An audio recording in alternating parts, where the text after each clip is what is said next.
तुमच्या दोघांकडे येते, पण त्याआधी मला आता जायचं आहे राज ठाकरेंचा आणि मनसेचाच मुद्दा घेऊन. केशवजी, मी पुढे जाते हनुमंत पवार यांच्याकडे, कारण मला हनुमंत पवार यांना असं विचारायचं आहे की काँग्रेसचा एकंदरीत विचार पक्का झाल्याचं दिसतंय की तुम्हाला मनसे नकोय असं आम्हाला कळलंय, काय सांगाल?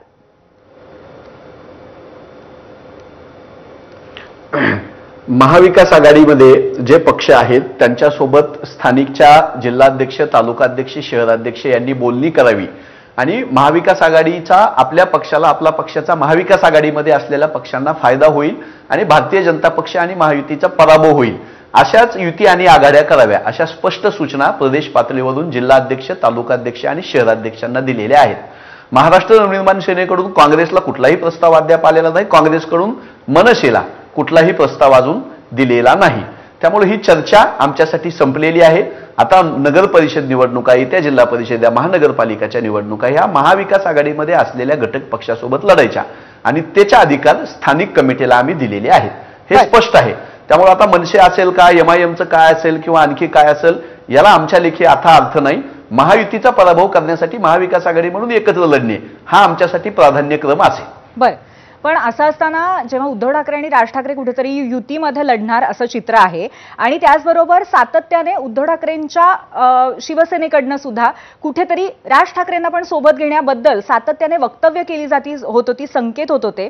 मग अशा स्थितीमध्ये आता तुमची उद्धव ठाकरेंची पुढची चर्चा कशी होणार आहे महाविकास आघाडीच्या अनुषंगाने?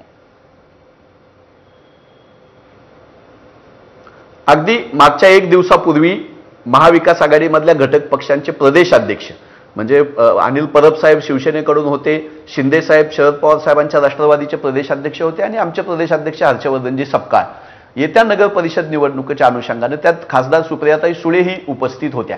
येत्या नगर परिषद निवडणुकाच्या अनुषंगाने महाविकास आघाडीमध्ये असलेल्या पक्षांसोबत प्राधान्याने आम्ही राहू.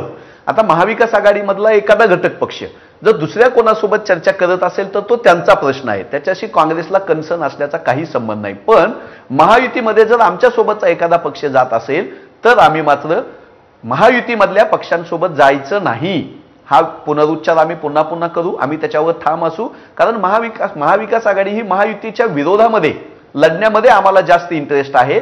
त्यांचं जे काम आहे, जनविरोधी त्यांचं जे काम आहे, त्यांचा जो भ्रष्टाचार आहे, त्यांनी जो स्थानिक स्वराज्य संस्थांमध्ये जो नंगानाच केलेला आहे अक्षरशः विकासाच्या नावाखाली भ्रष्टाचार करून, त्याला जाब विचारणे, त्याला लोकांमध्ये घेऊन जाणे ही आमची प्रायोरिटी असेल.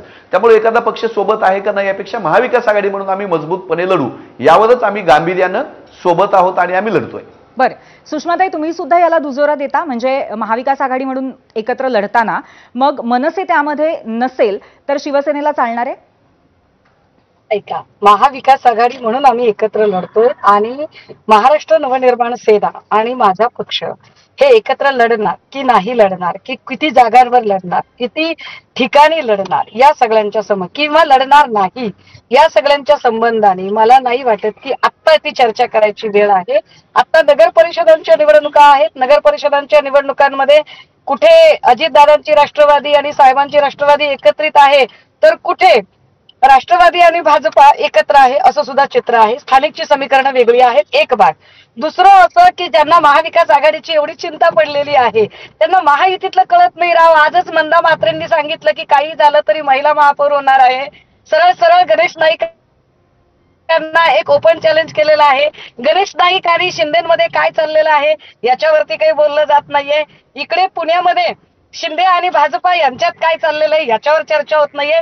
म्हणजे महायुतीमध्ये इतका बेबनाव असताना, महायुतीमध्ये इतका सावळा गोंधळ असताना त्याच्यावर चर्चा न करता जी महाविकास आघाडी जॉईंट फॅमिली म्हणून आणि अक्षरशः लोकशाहीचं प्रतीक म्हणून सगळ्यांचा सन्मान करत आणि सगळ्या प्रवक्त्यांनी एकमेकांना अत्यंत सामंजस्याने समजून घेतली मांडणी चालू आहे, तिथं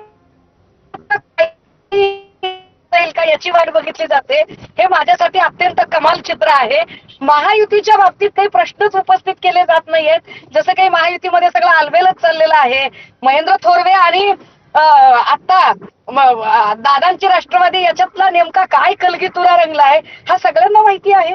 त्याच्यावर काहीच बोललं जात नाही. काय पद्धतीने भाजपा सोबतच्या पक्षांना आम्हाला एकही कुबडीची गरज नाही म्हणत शिंदे आणि दादांना कशा पद्धतीने बॅकफुटला ढकलण्याचा प्रयत्न करत आहे हे अगदी सगळ्यांच्या समोर चित्र आहे आणि त्यावर चर्चा होत नाही. सुषमाताई, मी अगदी तुम्हाला सांगू इच्छिते की अत्यंत महायुतीतला महागोंधळ हा सुद्धा अत्यंत महत्वाचा विषय